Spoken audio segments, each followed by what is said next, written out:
one of the codes that I've cracked is the labeling of people as conspiracy theorists, and it actually only comes from a few special interests and organizations. And then it's somewhat allowed to proliferate and propagate, meaning just to get around, right? The word gets out, and the buzz moves around the crazy community of conspiracy theorists and the tinfoil hat people and all the nutters and all that stuff, and it gets pulled away from factuality. The thing is that because of when you're vocal, when you speak out about, and I'm using the word about very carefully, not against, because you can speak out against, but speaking out about something is different than speaking out against something. Because when people speak out against things, and this is nuance, right? I'm using this language and this perspective that I have. When people speak out against something, it's as if they know for a fact actually exactly what's going on. Speaking out about something is more like reporting what you know for sure. You might be saying things like, for example, if I eat from certain fast food restaurants, I don't feel well. And it may be related to reports that, well, first of all, there's a reason why it's called junk food. And then, there are reports and things that I've heard about that the kind of preservatives that's used in the meat, and videos you'll see of people showing that they've had burgers for like 20 years and they don't decay, and how does that really operate in your body? It's not living food, and on and on and on, right?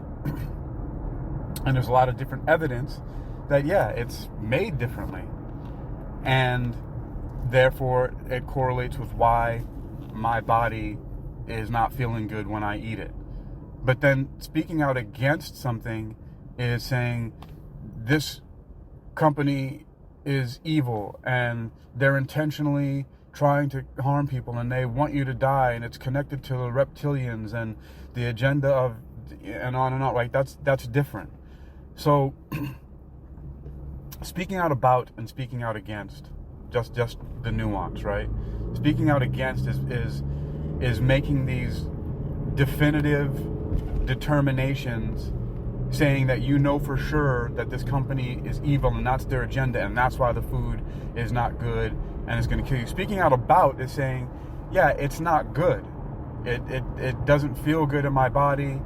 There are people who've eaten it. There was like another documentary called Super Size Me, where a guy was eating nothing but McDonald's all the time and it made him sick, and his doctor said it was going to kill him, right? So there's stuff like that. Yeah, it's not good, but is it not good because the company is evil necessarily? No, I don't think so. I don't think that the majority of people that are working at McDonald's, especially because they're just people who need or want a job and have bills to pay, and definitely not the management. They're the same thing. Management, middle management, upper management, all the same thing. These are people who are cogs in the wheel, who are just wanting to make a living. And then these things are owned by franchisees. McDonald's is a franchisor, right? Franchisor. Is it or franchisor or franchisee? Franchisor. But either way, they're the franchisor, and they're the ones who are, and this started before with Ray Kroc, right? And they're like board of directors and public company, all that, right? And so the objective, I don't think, right, was in any fast food restaurant that I know of. I mean, I'm not saying that there aren't, but I don't believe or understand that the objective was to deliberately set out to make food knowingly to harm people's health. It's quite different than that. The objective is knowingly to make as much money as you possibly can while cutting as many costs as you possibly can, and the result of that then becomes, poorer quality ingredients and things like that, and then whatever happens to people, then it, that's on them, and yeah, that's bad. I'm not defending that type of practice, but the intention, it's sort of like what would be called a sin of omission, and which leads me to something that possibly could be more sinister.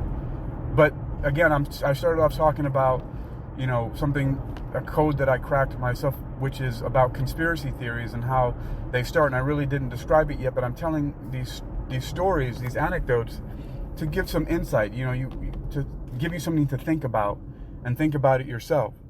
But some time ago, so I read a lot of medical, scientific, and other types of journals, like Drug Discovery News and Fierce Pharmaceuticals and Neuroscience News and Inside Precision Medicine. And a couple years ago, Inside Precision Medicine came out with an article, one of the first of its kind, that talked about gender and ethnicity in medical research and how it's been biased for a long time. And it's actually something that I had known for a long time, even at the time when, I don't remember when it was, but it was at least 2005. And I'm not sure when the book came out, but it was Francis S. Collins, who was at the time the head of the Human Genome Project, and he wrote a book called The Language of God. But at the time, I had already determined, because I was studying something called the CYP450 enzyme system, which basically is the enzyme system that metabolizes foreign substances that come into your body. And I was specifically studying it when it had to do with psychopharmaceuticals, which basically are psychiatric drugs, right? The drugs that are used by psychiatry. And I learned that there were different types of metabolizers. There were ultra metabolizers, there were slow metabolizers, poor metabolizers, and there were, I forget what the one was, it was a fast metabolizers, but there were 4 categories that I was studying, and I have like this quadrant laid out, and I looked at it, and I noticed that the people who were poor metabolizers and slow metabolizers were women and people of different ethnicities other than Caucasian. And what I found was that a lot of the studies were done on a certain demographic, which you could categorize as white males in their prime. So white men 35 to 65 years old.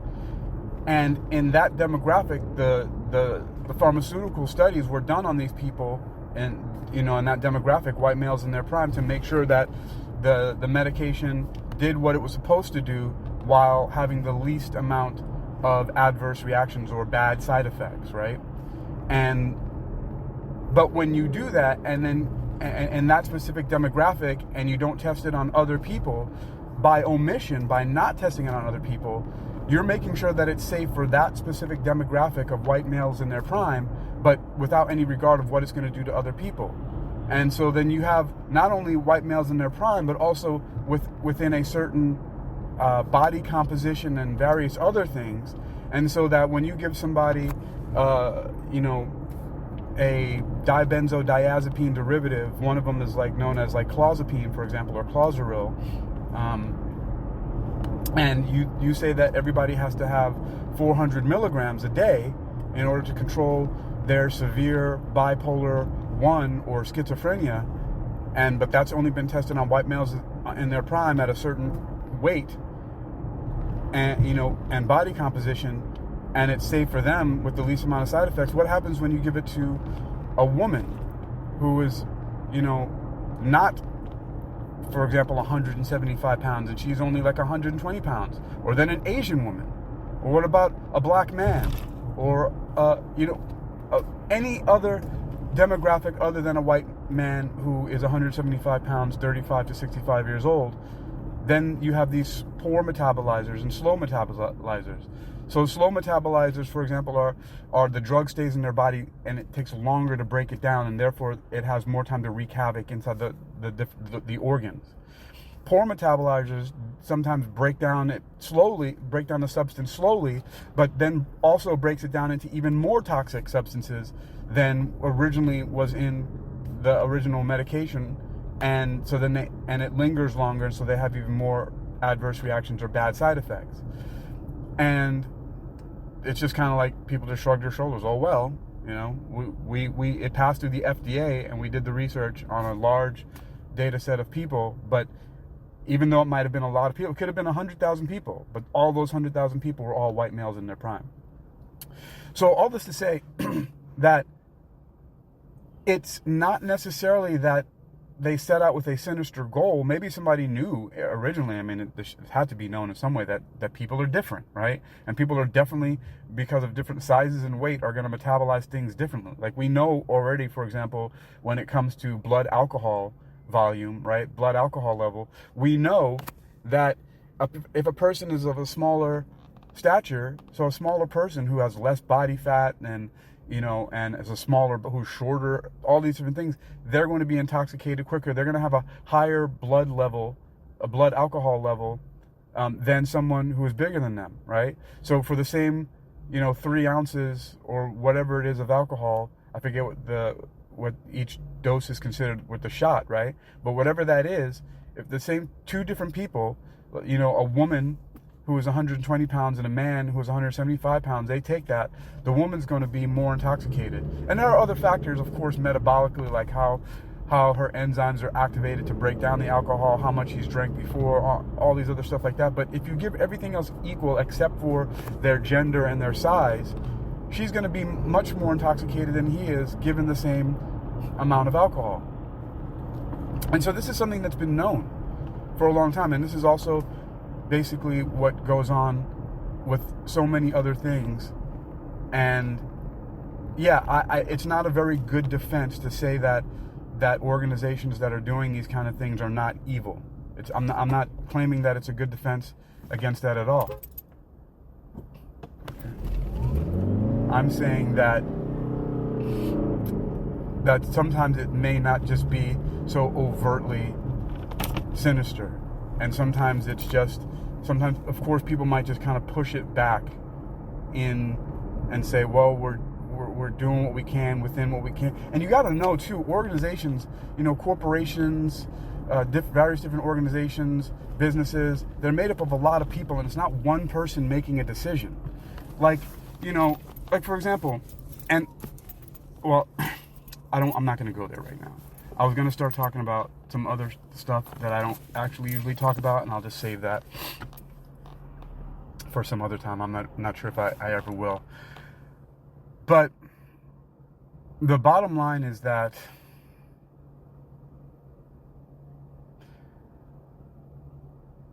unfortunately, or fortunately, we have to be doing a lot of our own due diligence and simply just trusting so-called authority figures and organizations that claim that things are edible and generally regarded as safe and all this other stuff. It's just not the way to live, and it actually dumbs you down by you not taking the time to research and be aware of what you're consuming. It's actually just much better overall in general to do your best to investigate all of the various different things that you're putting into your body. And it's just another step that you can take, that if you don't do anything else in life, it will have more benefits in various different ways. Because just for example, just taking the time to read food labels, and for example, it takes a simple thing like there's this whole trend of people who would take pictures of their food and post them online and stuff like that, right? And so, and just various different things like that. Just take a photograph of the label of the food that you're eating,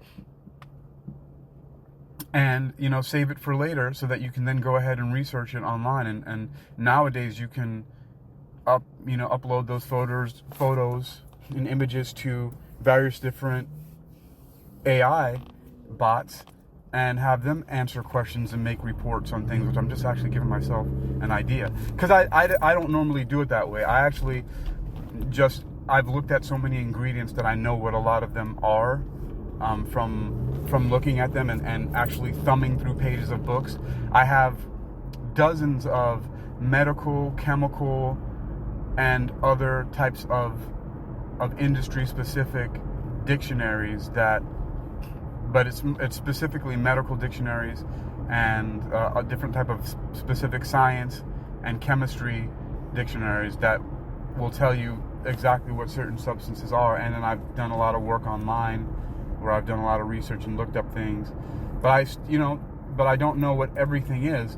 But there are a collection of things that are quite standard. There's a lot of things that you'll see that over and over again, like maltodextrin and high fructose corn syrup and FD&C blue, lake this, red this, right? And like yellow number 5 is tartrazine. We'll start to learn, and various other things over and over again. You'll see a lot of them repeated. Citric acid, malic acid, and all of those. So there's like a handful of them that repeat over and over again that you sort of get used to, and they become, a lot of the, the common factors that you're able to identify. So I'm going to wrap this up just because I really was just passing the time and making a recording of something that I was inspired by. I don't even remember where it came from, and it's somewhat incomplete. But regarding, conspiracy theories, a lot of times they come from simply people who take things that are happening that may not be good, and they rail against things by assuming that they know what the original intention was, instead of just speaking about it.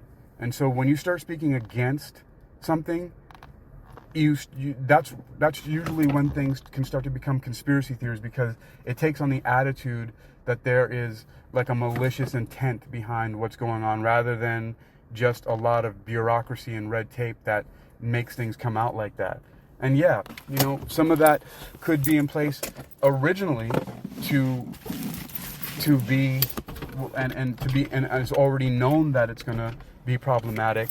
So I'm not making the best argument against the conspiracy theories.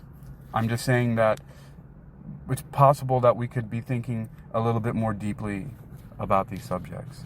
I'm Hakeem Ali-Bocas Alexander.